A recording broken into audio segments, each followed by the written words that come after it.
Hello, xin chào các bạn đã quay trở lại với review 5 phút.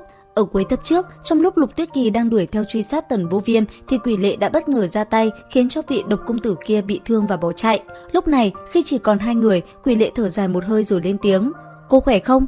Lục Tuyết Kỳ không đáp lời, người đứng trong đêm đen trước mặt mình là Quỷ Lệ hay là Trương Tiểu Phàm đây? Thẫn thờ một lúc, thanh âm nàng vang lên nói. Sao ngươi không lấy mạng ta, chẳng phải chính tà bất phân ư? 10 năm trước, trên Ngọc Thanh Điện, nàng sao không đắn đo, nhất thiết binh vực cho ta, nàng nói đi. Nghe vậy, khóe môi Lục Tuyết Kỳ run rẩy, tay cầm lấy kiếm, nắm chặt lấy rồi chĩa vào cổ hắn như để trấn an bản thân. Đúng lúc này, có tiếng bước chân tiến lại gần, nàng rốt cuộc cũng thu tay xuống, không ai nói với ai lời nào, cả hai lần nữa lướt qua nhau. Cũng trong lúc này, phía bên ngoài đầm lầy, Chu Nhất Tiên và Tiểu Hoàn đi ven theo con đường cổ dẫn đến Hà Dương Thành.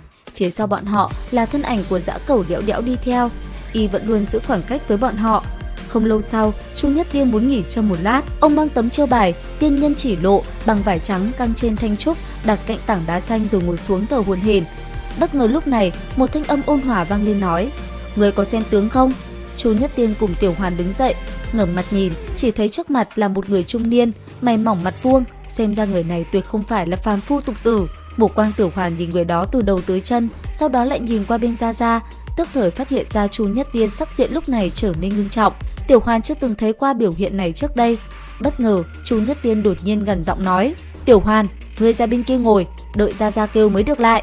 Trong tim Tiểu Hoàn bất chợt có chút lo lắng. Người trung niên mặc dù mới xuất hiện, dẫu chỉ là trong giây lát, nhưng Tiểu Hoàn không khỏi cảm thấy có mấy phần úy kỵ, trong lòng bỗng thấy nao nao một mối sợ không tên. Tiểu Hoàn đang chìm trong dòng suy nghĩ, không hề để ý đến việc xung quanh, đột nhiên phát giác ra trước mặt xuất hiện một thân ảnh, liền lập tức đứng dậy, suýt nữa thì va vào người đó. Định thần nhìn mới nhận ra đó là Dã Cẩu đạo nhân.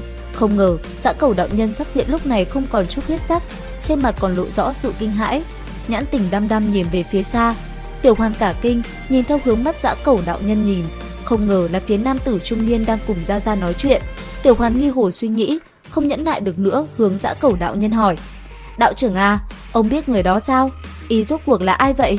Dã Cẩu còn chưa kịp trả lời thì thân ảnh kia đã cùng Chu Nhất Tiên tiến lại gần bọn họ. Sắc mặt Dã Cẩu đột nhiên chuyển biến, chậm chậm cúi đầu xuống.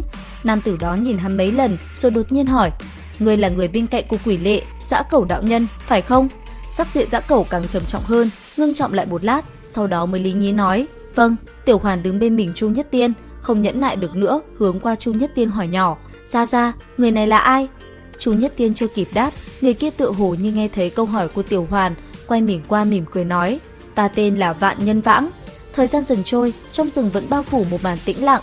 Quỷ Lệ càng vào sâu trong rừng, những thân cây càng trở nên to lớn phi thường. Phi hành không bao lâu, trước mặt hắn, một bức tường gỗ ngạo nghễ xuất hiện. Quỷ Lệ lạnh lùng nhìn 4 chữ khắc trên đó: Thiên Đế Bảo Khố, với vẻ hài lòng. Đúng lúc này, Lục Tuyết Kỳ cũng xuất hiện cách đó không xa, đột nhiên cười nói: "Đây chính là nơi chúng ta muốn tìm sao?" Quỷ Lệ chậm chậm bước tới, miệng từ từ thốt: "Ta muốn vật ở bên trong."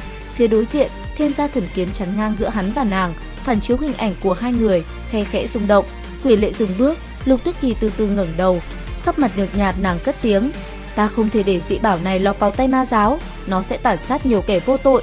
Ánh mắt Quỷ Lệ dừng lại, trong mắt như có sắc hồng mờ mờ ánh lên, trầm giọng nói: "Ta không muốn cùng nàng động thủ, xin nàng tránh ra."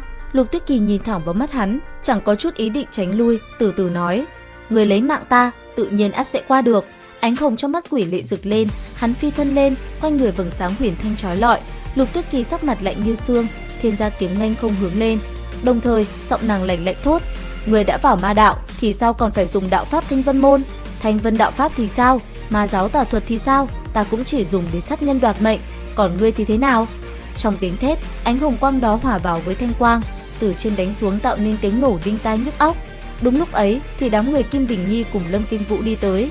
Đến đây thì cũng hết tập 33 Chu Tiên. Liệu rằng diễn biến tiếp theo sẽ như thế nào? Theo dõi kênh để biết thêm chi tiết nha. Bây giờ thì xin chào và hẹn gặp lại.